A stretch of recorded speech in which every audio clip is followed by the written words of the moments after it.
রাজপথে নামার কথা ছিল না এত তাড়াতাড়ি। গণভোটের রায় যারা নস্যাৎ করতে চায়, অবমাননা করে।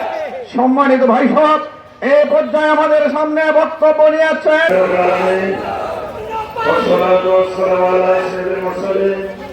থাকতে পারবে না। যে সরকারের প্রধান হলেন সিঙ্গারে বেশি ক্ষমতা থাকতে পারবে না। অতএব আমরা দাবি করি জনতা সিঙ্গারে বেশি ক্ষমতা থাকতে পারবে না। অতএব আমরা দাবি করি জনতা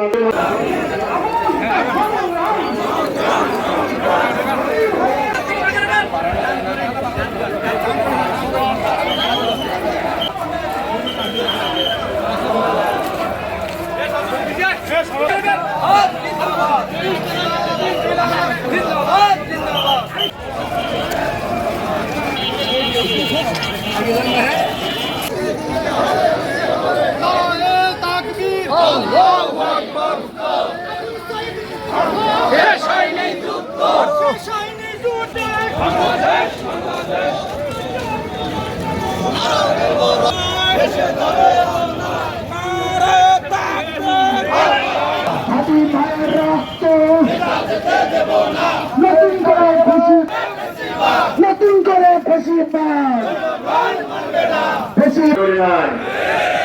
আমরা বেশিবাদী শেখ হাসিনার বিরুদ্ধে আমরা 17 বছর আন্দোলন করেছি। এই আন্দোলনে আমাদের অনেকে আত্মহত্যা দিতে হয়েছে, অনেক নেতৃবৃন্দকে ফাঁসিতে ঝুলিয়ে হত্যা করেছে। বিএনপি, জামাতে এবং অন্যান্য আন্দোলন সংগ্রামী যারা ছিল তাদেরকে হত্যা করা হয়েছে, ঠিক কিনা?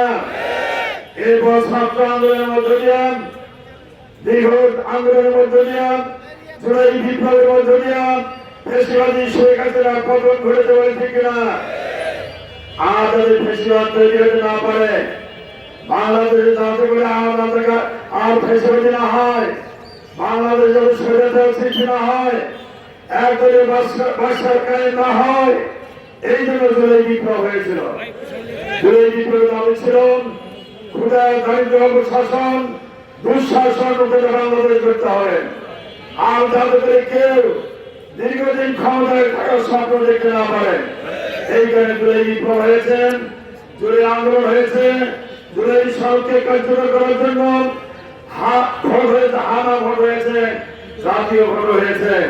এখন তারা বলে ভোটের পরে 12 তারিখের ভোটের পরে আমরা যখন শপথ দিলাম, জাতীয় সংসদ হিসাবে শপথ দিলাম, আবার জুলাই আন্দোলনের জন্য শপথ দিলাম, ওরা এখন বলতেছে যে জুলাইয়ের জন্য শপথ দিলাম এটা হলো অবৈধ।